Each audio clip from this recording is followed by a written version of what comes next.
Welcome to the Plant Trainers Podcast, where we're helping people improve their quality of life through nutrition and fitness.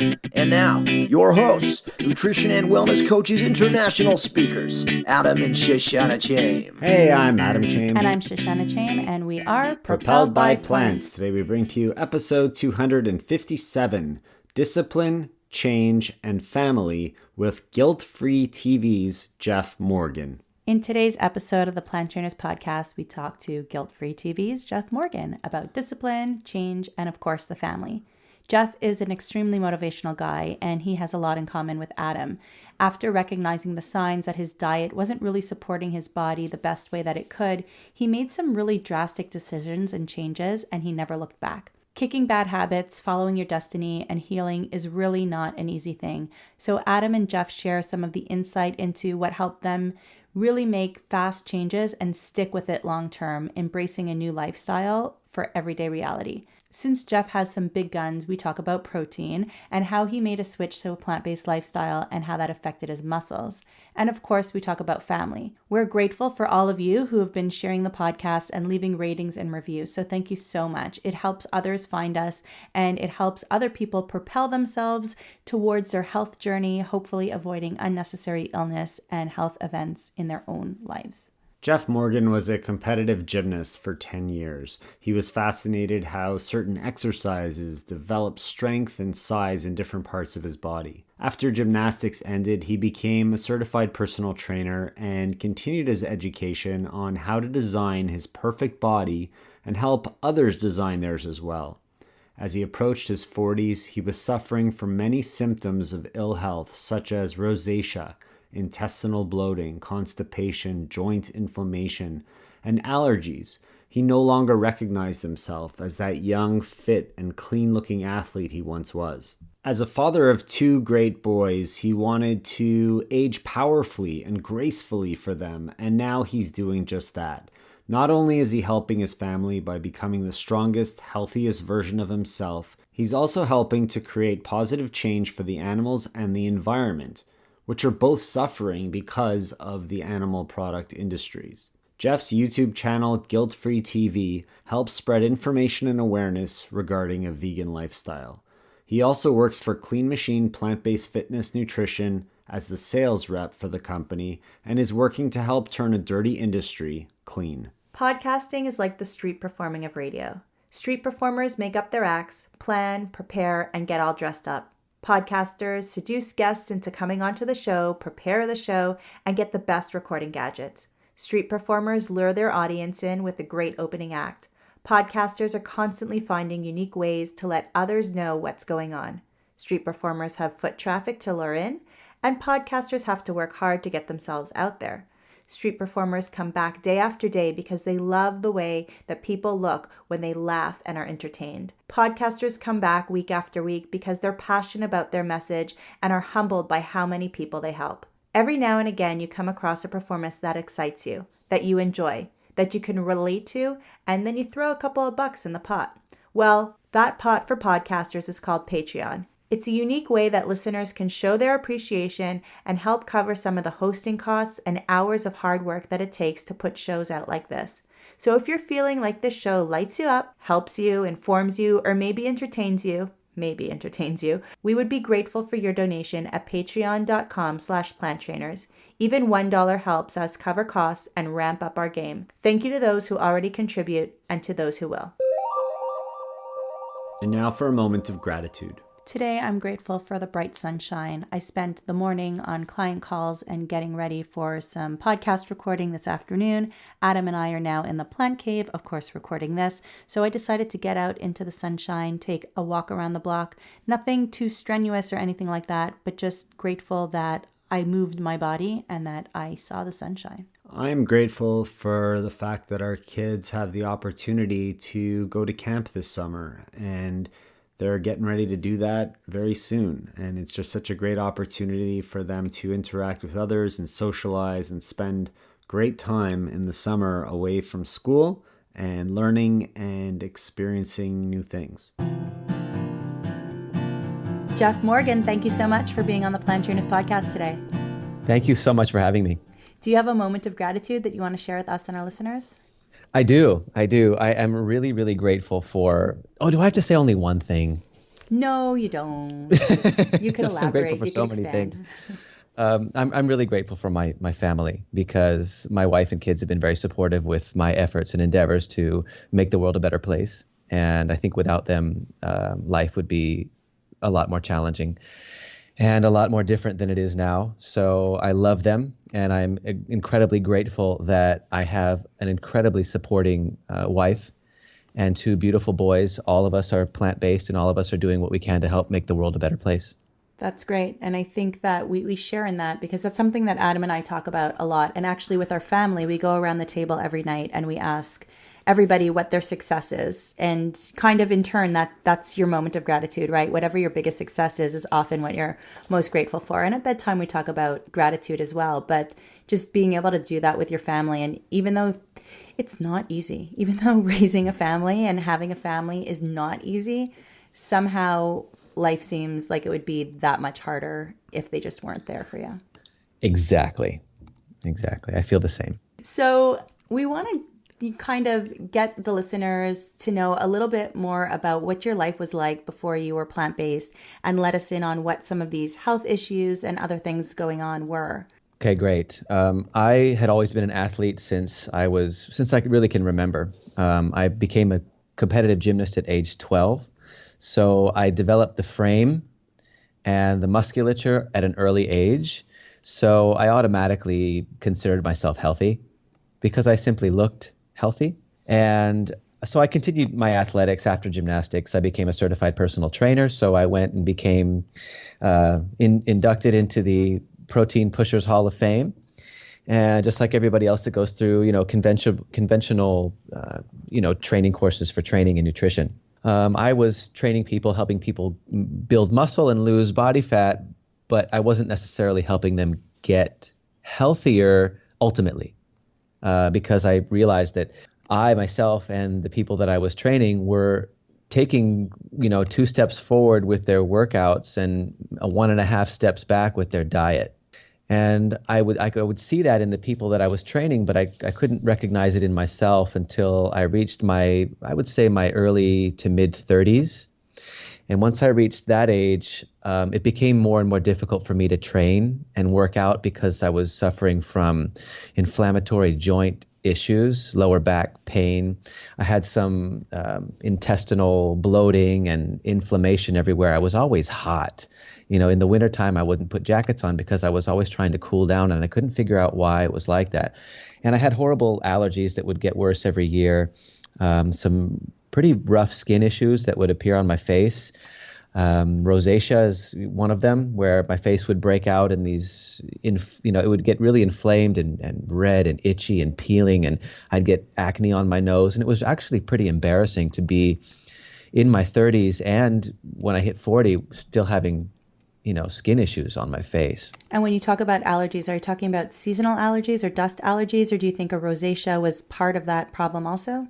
Yes, it's seasonal allergies, pollen allergies, but they became pretty severe, so severe that I had to take medication, or else I couldn't go outside. My eyes would swell up, and sometimes they would shut up, and my throat would close up a little bit, and it would just be so uncomfortable that I had to either stay inside or just shower multiple times a day or take medication. So at about age 40, I no longer recognized myself as that young, sporty, fit kid anymore, and I started to really show signs of aging where I wasn't healing well, and I knew that I had issues that if they weren't taken care of within a matter of years, I would be hit hard with something else.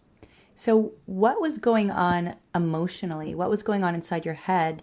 Because, being a gymnast and being a competitive gymnast and looking good on the outside and then kind of falling apart on the outside, how did that hurt your morale, your self-esteem, emotionally, socially? What happened there?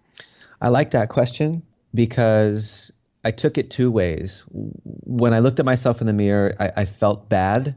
I know it was hard to see myself with acne. It was hard to see myself with rosacea.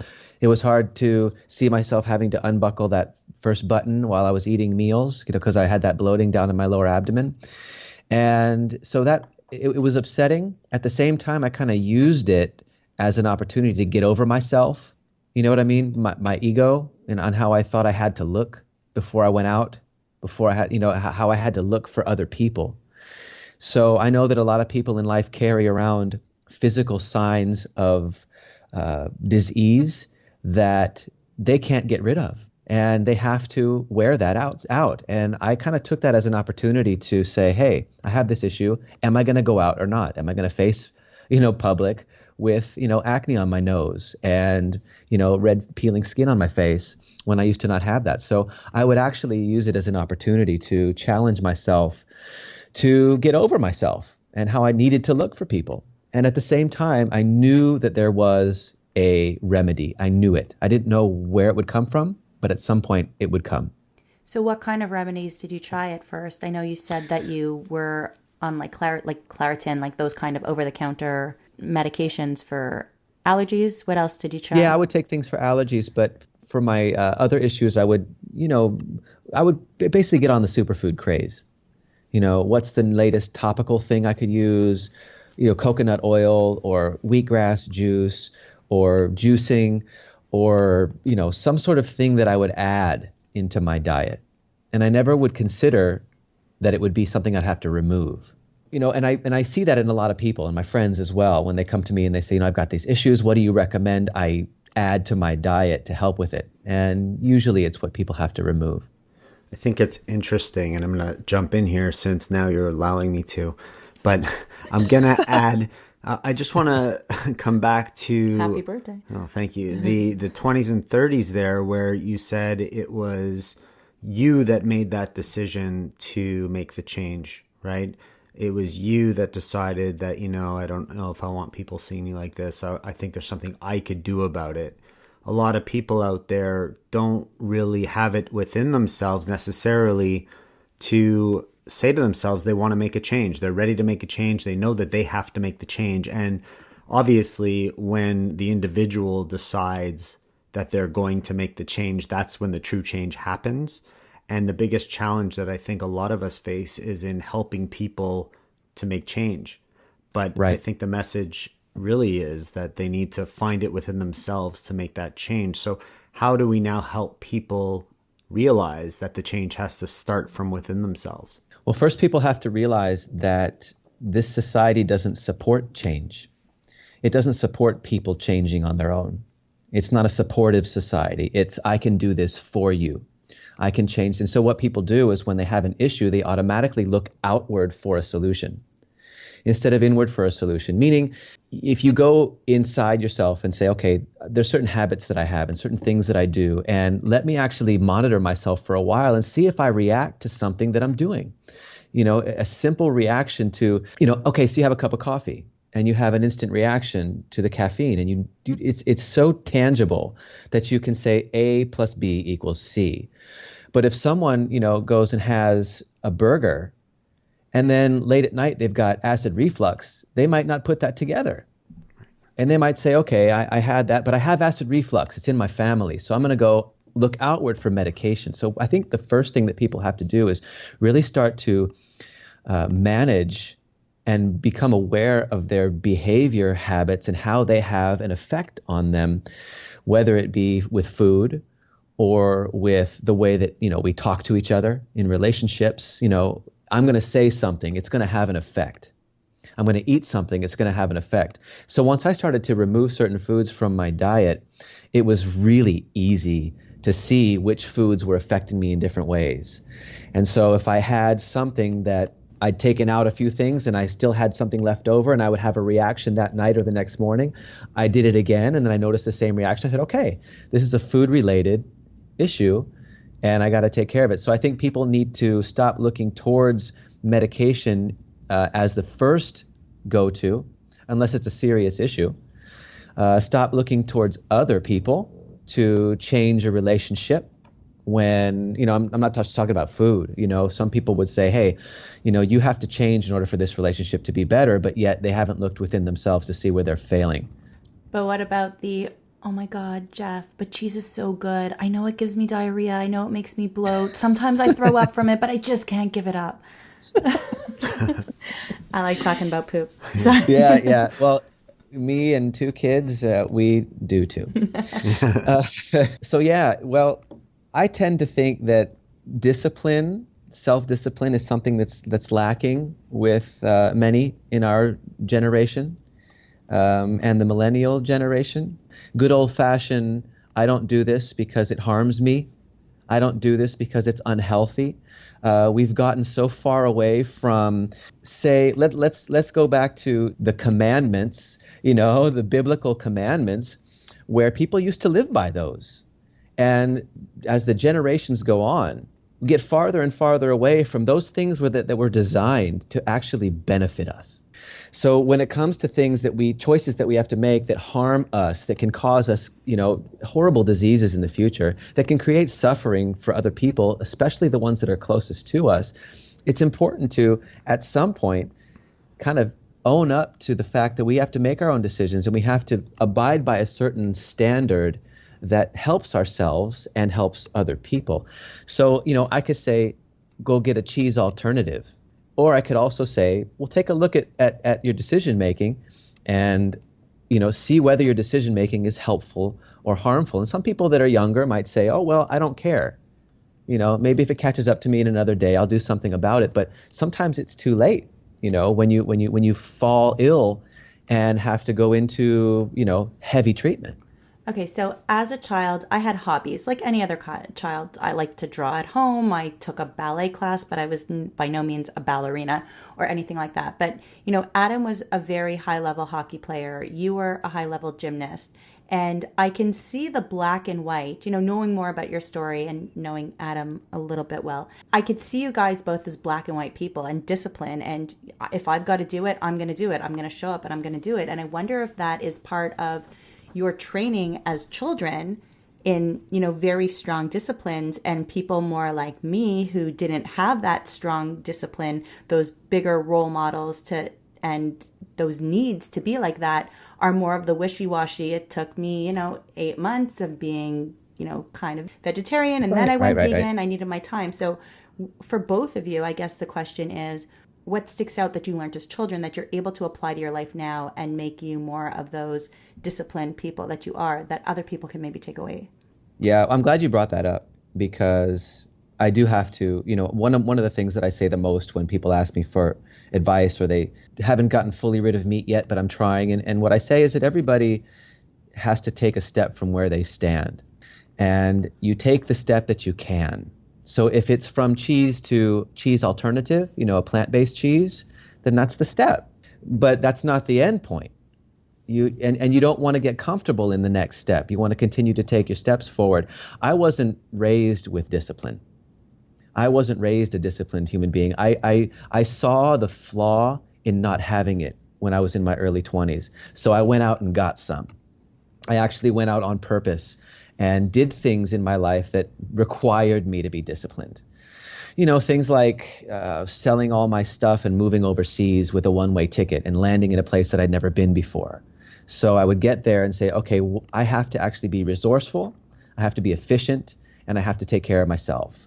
And then I had to go study something that I wanted to do, and I had to say, okay, well, I have to go through this course and finish it if I actually want this thing. And then I asked myself, okay, do I want a little bit of military training to kick myself in the booty, and get some discipline under my belt, because I didn't really have it. So some people aren't born that way. Some people are. I actually had to make myself become disciplined. Interesting. But we all have to take the steps from where we stand. But again, you saw that you needed that discipline, and you were disciplined enough to get it. Exactly. You made that decision to go out and find it. Whereas a lot of people who are lacking discipline don't realize that they're lacking the discipline, and they don't realize that they need to make change until it's, like you said before, too late. Right. Right. So, I grew up playing sports, and I think athletics has a huge role in providing people with discipline. And I know not everybody's an athlete, I shouldn't say not everyone's an athlete, because everybody is an athlete. They just may not have pulled it out of themselves yet. But anyone can be athletic. And I think participating in activity, not even an organized sport necessarily, but it develops a sense of discipline within the person that participates. So everybody can find discipline and can achieve whatever they choose to achieve. They just gotta make that choice, and it's not always easy. And while we're both black and white and made that decision overnight to go plant-based, and you took a lot longer that's fine. Like Right. Jeff said, everybody needs to start from where they are and go to where they want to get to. And for some, it's a 2-second process. For some, it's way longer than that. But everybody can get there at some point. They just got to find their own way. Yeah, and celebrate your steps. You know, you make a step and you go, this is awesome. I just did something great. I don't want to settle here, but I just did something great. So, you know, some people can be negative towards themselves. I haven't gotten far enough, quick enough, just like the people that I watch on YouTube or the podcasts that I listen to. I want to be like them. But we have to take into consideration that we're only really discussing one aspect of our lives. You know, there may be other aspects where I'm not so disciplined. You know, if my place is a mess and it takes me a couple years to figure out how to organize my life, and and I see other people that are completely and utterly organized, it's a similar concept. So, you know, we all take steps from where we stand, and at the same time, we have areas, you know, I can't say that I'm disciplined across the board. There are certain things that I'm quite disciplined about. If I have to remove an item from my diet, I remove it. Doesn't matter if I like it or not. I just remove it. If I have to organize my my house and my paperwork and everything like that, you know, 3 years later, I'm like, okay, I think I better call someone in and maybe get some assistance here. I'm shooting a YouTube video. I need the cleaning lady to come over. Yeah. Yeah.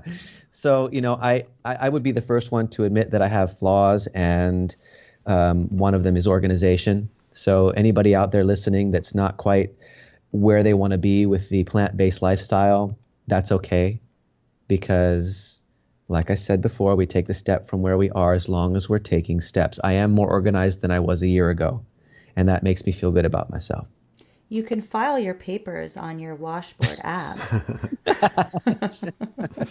I have too many papers. Too many papers. I have enough abs for that. So Jeff, you mentioned before the rosacea and the bloating and the inflammation and the allergies, and you just talked about instead of adding things in, maybe taking things out. How did you know what to take out in order to make a change in those areas? We're taking a short break to let you know that this episode of the Plant Trainers Podcast is brought to you by Four Sigmatic Foods. Four Sigmatic Foods are really unique because they found a way to incorporate mushrooms into all of their products. So we're talking about cordyceps, we're talking about reishi, we're talking about chaga.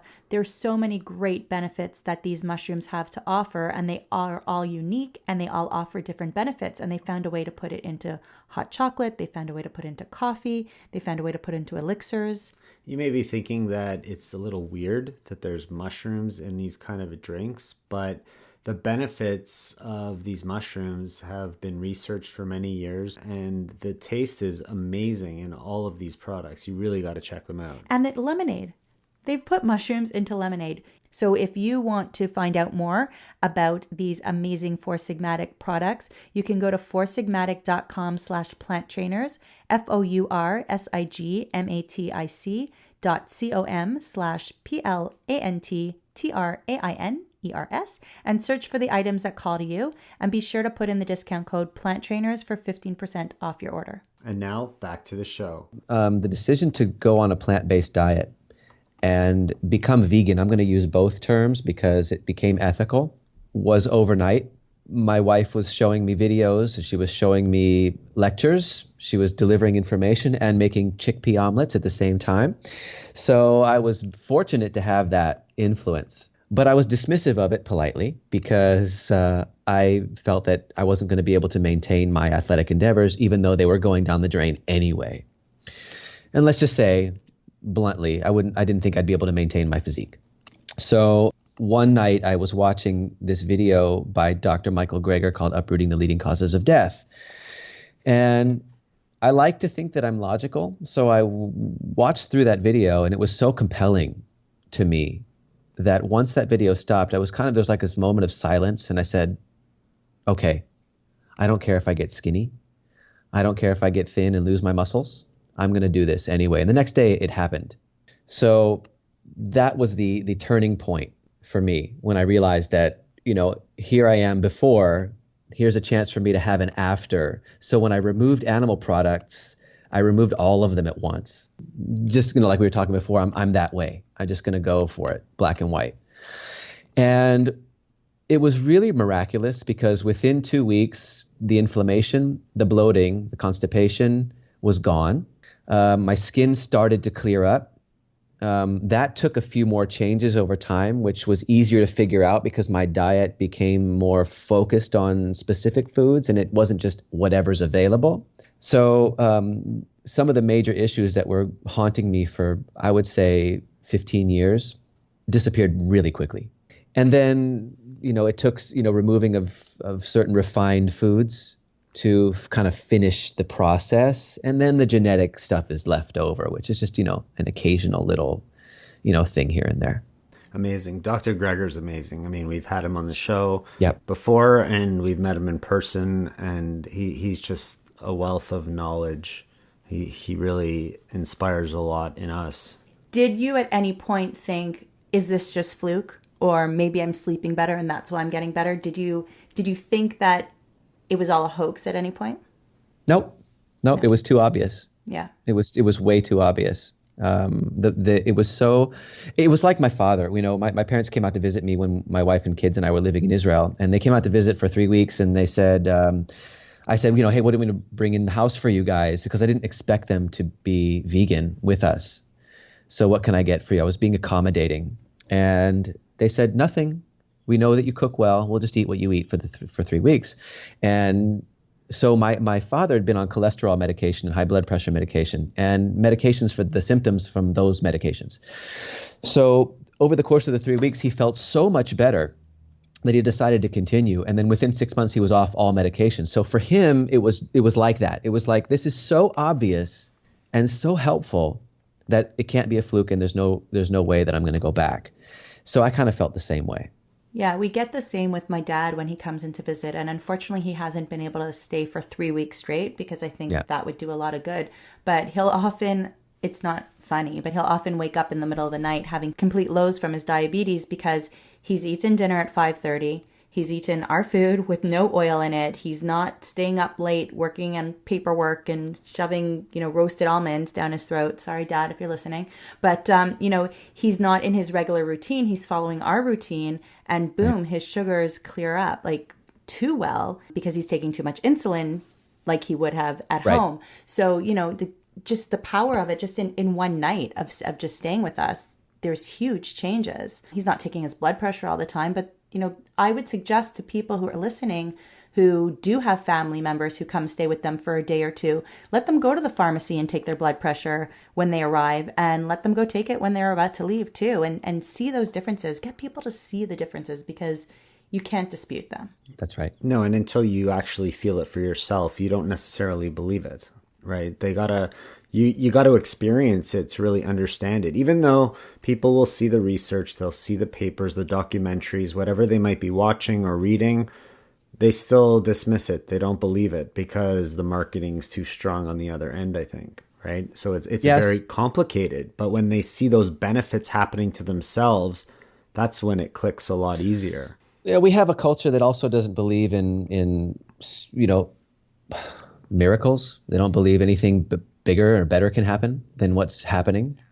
Or it's snake oil. Or it's snake oil. Yeah, they don't believe in things happening outside their own power. That it's not possible. There are many things in history that have happened that people haven't believed in that were right in front of their eyes. So this is one of those things that's happening all over the place, everywhere. There's a lot of testimonials, and like you said, in one night you can feel better. So you're talking about being scared of a plant-based diet, not being able to keep up with your physique. How were you able to accommodate that? Well, it was kind of funny because when I went plant-based overnight, I immediately went out and got some plant-based protein powder. And I went right away. I was like, okay, I need to get this because, most people say, oh, I wasn't scared. I wasn't apprehensive. I just went into it. Everything was going to be okay. I had some apprehension. So and plus I had a family, with 2 small children. And so I had to make sure that we were doing the right thing. And so we didn't get our kids on right away. We waited until we got our diet in order. So I went right out and got, the plant-based protein, and I probably used it for like 2 days because I felt kind of like a cheater. I was like, okay, if this really, if plants have it all, I don't need to go get something isolated and fill in a gap somewhere. So I want to just try this out without anything. So after a couple of days, I just kind of chucked the protein powder, and actually I think I gave it away. And then I just went for it.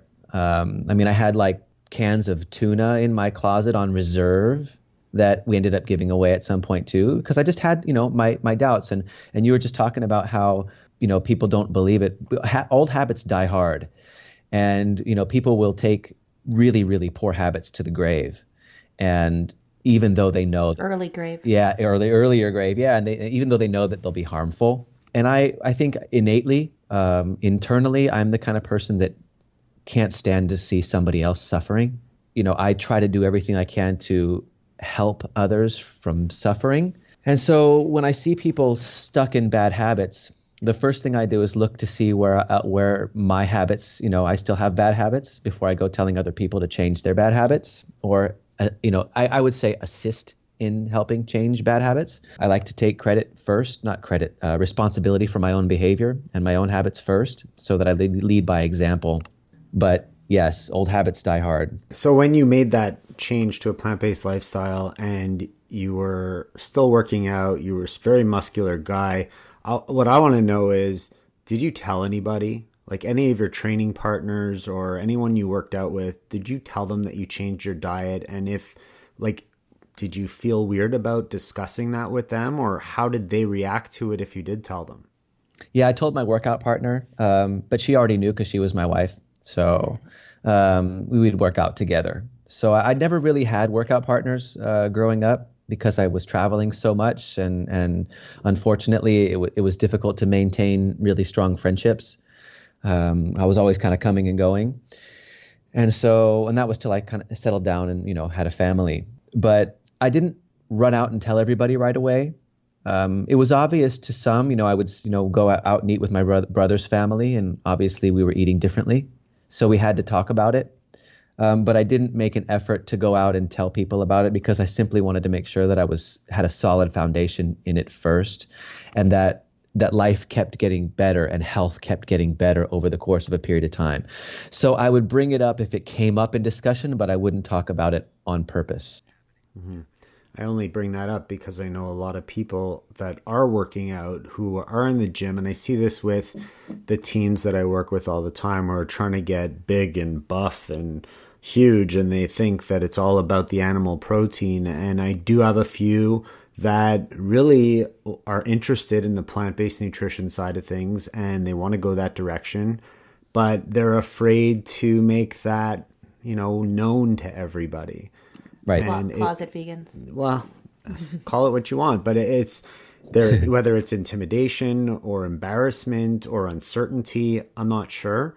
But more and more people are leaning in this direction, and you're starting to see it more with professional athletes. So the role models for these younger people are starting to make themselves available, which I think is a huge step in the right direction. Yep, I agree. You can even look on professional sports teams and see a large amount of vegans. I think the Tennessee Titans has, I don't know if you've researched this at all, I think at least 7. I'm not exactly sure. Yeah. I picked up a pair of running shoes at the store the other day, and I'm like, hey, check these out. What were they? Kyrie Irving. Yeah. They were the basketball player. Yeah. Yep. Yeah, so they're popping up all over, and it's not a big surprise anymore. And vegan bodybuilders are not as hard to find anymore either. So yeah. So what was the learning curve for you in terms of making sure that you were getting enough?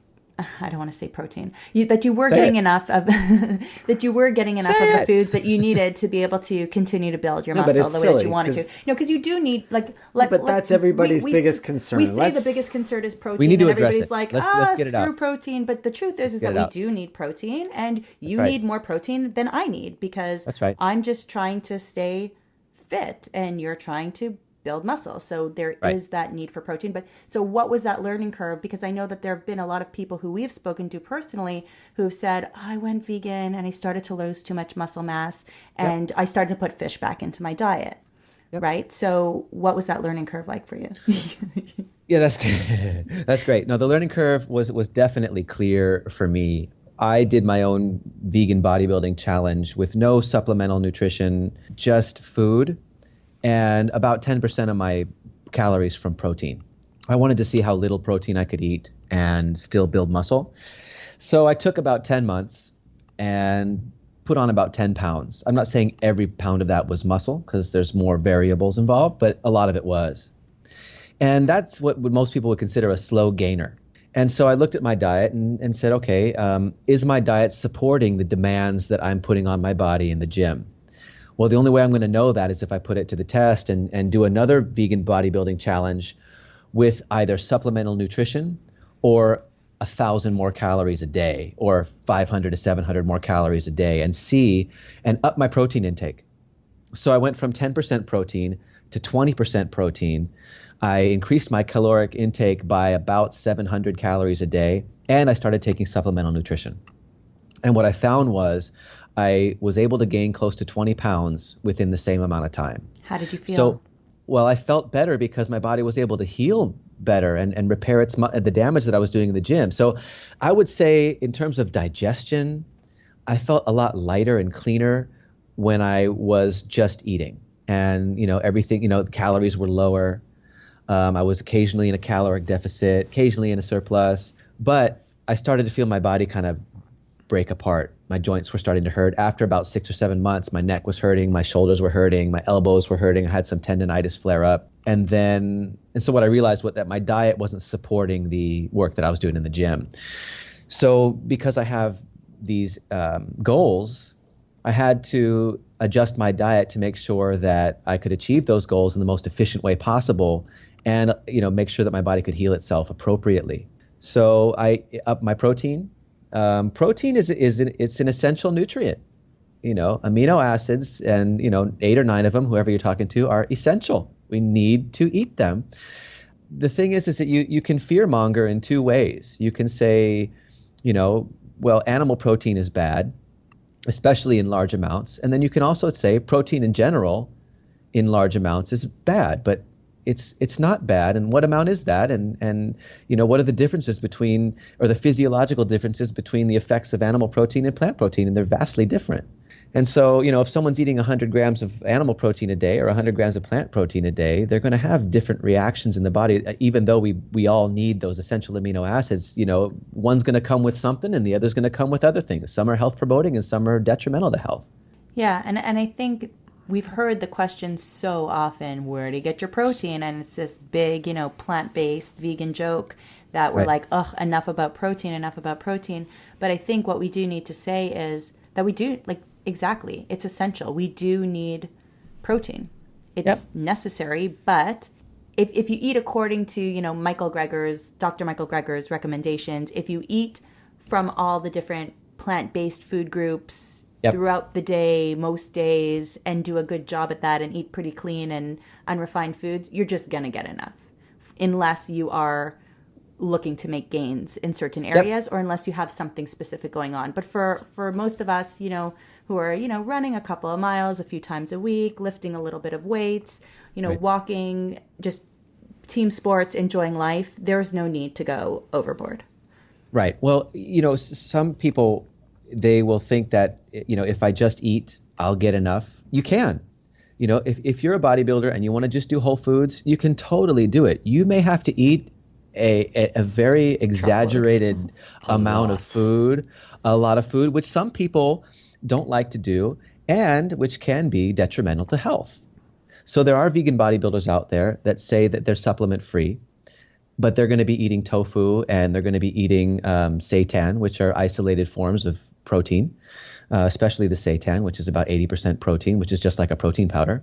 You can buy whole vital wheat gluten at the store as a powder and make that into your own homemade seitan. And you've just taken a protein powder and made it into something that looks like food. It's still a supplement because it's not a whole food. And so I think people are under the illusion that if they just eat seitan and tofu and veggies and rice and beans and everything, that they're supplement free, but they're not. I mean, people don't want to talk about supplements. It's taboo now to talk about supplements. Vegans don't need them.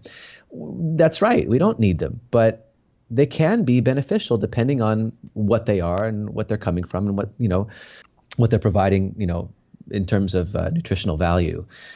So with regards to protein, you can get enough.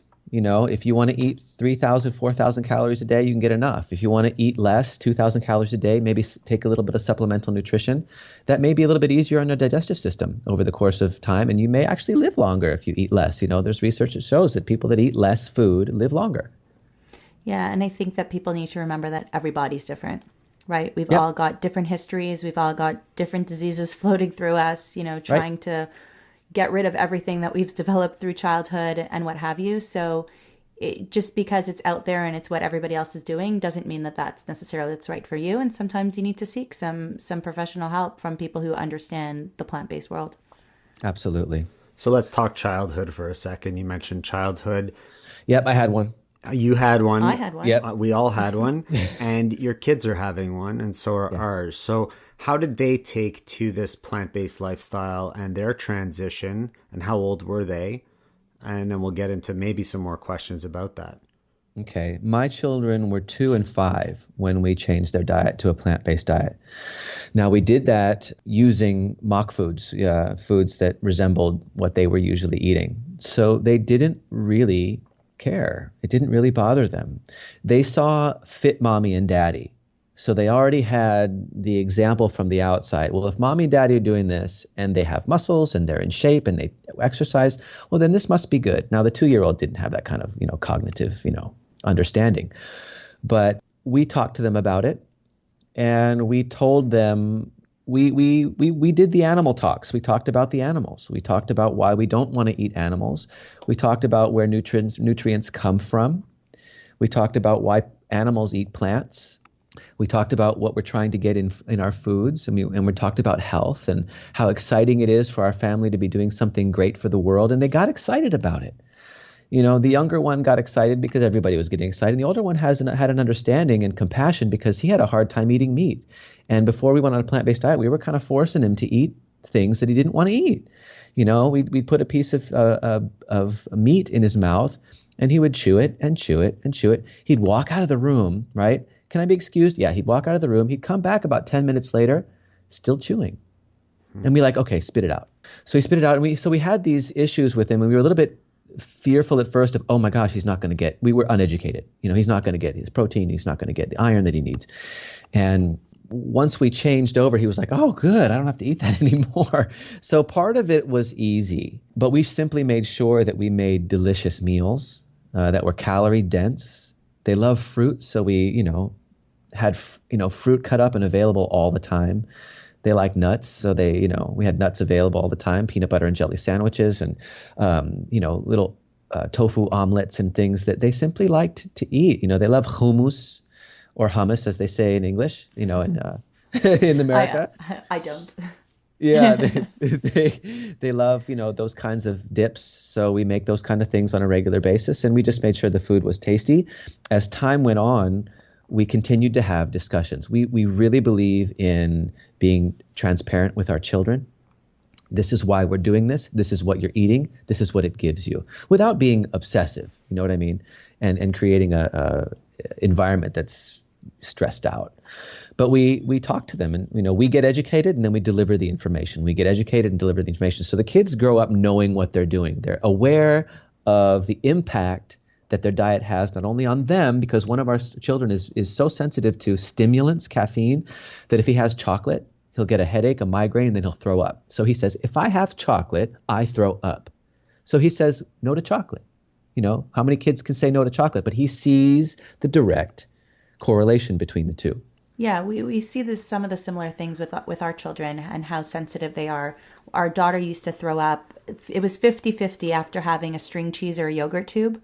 It was always 50-50 for her. And she liked how it tasted, but she knew that it was bad news for her. And she was a lot younger. Our son, and I think I've told this story on the podcast before, went to a birthday party, and the mom was nice enough to say to me, I'm going to be serving different kinds of chips and cheesies and what have you. And he was gluten-free and vegan at the time. What kind of junk food can I get him? So I said, a plain bag of Lay's, some plain Lay's, that's absolutely fine. He'll have some, no problem. So she didn't want people to cross-contaminate because he's allergic to gluten and put their hands in the other things. So she said, here, this bag is just for you. Don't worry, nobody else is going to eat from it. Well, it was a family-sized bag from the grocery store, not like one of those little mini ones from like the dollar store. And he ate the whole entire thing. Oh my. He came home that night and oh my God, it was everywhere. Wow. he was sick. He was literally sick. And he loves, when he gets the opportunity to eat chips, he loves it, but he knows not to abuse it anymore. He knows to take, a handful or two and move on because he's learned his lesson. And I could honestly say that I know a lot of adults, or have even been there as an adult in myself at certain times where I haven't learned that lesson, or other people haven't learned that lesson, and we just keep going back and doing it to ourselves again and again. That's right. We have a very short memory when it comes to that kind of stuff. I have my own sensitivities, food sensitivities. Not many people eat the way they do it, and sometimes it's very difficult to go out and be around family and friends. I took out refined oils and sweeteners, meaning sugar, maple syrup, date syrup, all kinds of stuff, a while back. And then what I realized was that, oh my goodness, I feel even better, and my skin got even better. I started to glow more, and I started to, my skin color started to even out. And I was like, wow, sugar too? Bummer. I mean, I was upset about that one, because my diet was so high in sugar. I don't know how I lasted that long. So when I took out those refined sweeteners, I realized that I was ultra sensitive, not just to sugar, but to high glycemic fruits. And I'm like, oh my gosh, I was eating 4 bananas a day and 7 dates a day. And I was mixing them up in my shakes and eating all kinds of fruits, mangoes and so forth. And I didn't realize that those things were harming me as well. I would get headaches and I didn't know where they came from. I would have trouble sleeping. I would be irritable and I didn't know where that came from. I thought it was simply because I wasn't sleeping very well. Let me ask you a question. So this new vegan bakery opens down the street from you with the most delicious looking cupcakes, or you're at a family event and there's something that technically you could eat but is not really on your list of everyday foods. Do you go for it every now and then, and what's the reaction there? Look, if it was just acid reflux or something like that, okay, I'll take something for that, and every once in a while I'll go have a vegan donut. I mean, I miss those. But it's not just that. My skin breaks out, I get acid reflux, and I become irritable. That's the worst of it all, because the irritability brings out an evil nature in people. We yell at people. We get frustrated and angry when we don't want to be. We have a hard time dealing with things. And what I did was... Don't look at me that way. I looked over and you were looking Don't at me that way. What I did was, when I removed all of that sugar, because people think it's just the animal products, and I would say that it's mostly the animal products. But there are other things that sneak into our diet that cause havoc on our systems. And especially people like me that have weak genetics. People like, oh my God, you have the best genetics. I'm like, no, I struggle with my genetics. I have internal issues that I suffer with. So when I eat sugar in large amounts, even if it comes from fruit, I will be in a bad mood for probably 2 to 3 days straight until I get over it. It's almost like a caffeine withdrawal. And that's my personal. I'm not saying this happens to everybody, because there's something enzymatically that is wrong with my system. I have a problem enzymatically with certain things. I can't digest things as well as other people do. You could say I wasn't, because I wasn't breastfed when I was a kid, whatever, or an infant. But there's a certain, there's a certain inability for my body to digest certain things or break down certain things. Some people are sensitive to gluten. Some people are sensitive to strawberries, peanut butter, whatever, their body can't break it down. So I personally have an issue with certain things. And so when I see that cupcake, I say, okay, do I want to eat that and then go yell at my family for 3 days? You know what I mean? I see the damage that being irritable causes, which is why I sometimes recommend people to lay off the stimulants, the caffeine, high sugary foods as well, because they can really create reactions in our brain that we have a very hard time controlling. So we can obviously talk to you forever, and for the sake of time, I want you to tell us maybe what someone could do right now that could make a difference in their life, whether it's food or exercise. What would be the number one thing you would say that they should look into making as a change to make their lives better? I know People that's have a tough one. No, well, people have to have a reason that's strong enough for themselves to actually make a change.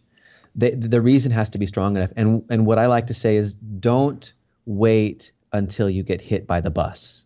Yeah. Make your change before you and your family gets destroyed by something, by some behavior, because our behavior can be very damaging. Be aware of yourself, be aware of your behavior, and do your very best to have a reasoning that's strong enough to, and sometimes people have to look at the bad and say, if I come down with a life-threatening illness right now, how will it not just affect me, but how will it affect my children? And how will it affect my wife? And what kind of a burden may I be on people? I don't want to be a burden. I want to be able to help as many people as I possibly can before I leave this earth. And so we have to have those kinds of purpose-filled goals. I don't want to eat this anymore. What's the reasoning? Well, I want to lose a couple pounds. That's not enough. That's not strong enough reasoning to overcome 20 years of 30 years of habit. We have to have some stronger reasoning. Don't wait until you get hit by the bus. And I know that maybe it sounds a little bit dark, but I'm telling you, a little fluffy answer is not going to help people make a change especially in this day and age.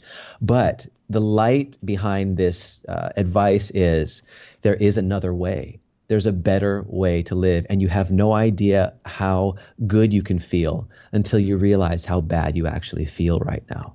It's amazing. And it's so close to home because I was pretty much getting hit by that bus when I made my change. And that's definitely a message that everybody needs to hear and take to heart and make that change before it's too late. Before we let you go, Jeff, I want you to tell everybody about Guilt-Free TV, what you do there, and where they should go to find it. Thank you. Guilt-Free TV is my YouTube channel. It was born just about 3 years ago out of a desire simply to help people. I thought I had some information that could be beneficial, so I started making videos about that. 3 years later, I have about 54,000 followers. So I'm really happy about the fact that people that started with me from the beginning have kind of continued with me on until now, and the channel has grown. So Guilt-Free TV is my plant-based fitness and lifestyle YouTube channel that can be found obviously on YouTube. You can also go to Facebook, Guilt-Free TV, and Instagram, Guilt-Free TV, and find me there showing a little bit more about my personal life and so forth. Beautiful. We're definitely going to link to all that in the show notes, and we love watching you on Guilt-Free TV, and it's been amazing to actually connect with you here, and hopefully we'll be able to connect in person one day very, very soon. So thanks so much for coming on the Plant Trainers podcast today. Thanks for your time. Yeah, thank you so much for having me. It was great talking with you guys. Thank you so much for listening to this edition of the Plant Trainers Podcast. Don't forget to subscribe on iTunes, Stitcher, Google Play, or any other podcast listening platforms. We appreciate the feedback we receive from you. Every time we get a 5-star rating or review on iTunes from one of our fans, it ensures other people will find us too. Thanks to our patrons. To become a patron, visit www.patreon.com/planttrainers. Even supporting us with $1 really makes a difference. Connect and follow us on Instagram and Twitter @PlantTrainers. Like Plant Trainers on Facebook, join our newsletter, and check out our website at www.planttrainers.com for awesome plant-based recipes and a list of our services. Email your questions to info@planttrainers.com so we can answer them on our upcoming Facebook Lives. We hope we've inspired you today. Join us again next time and have a healthy day.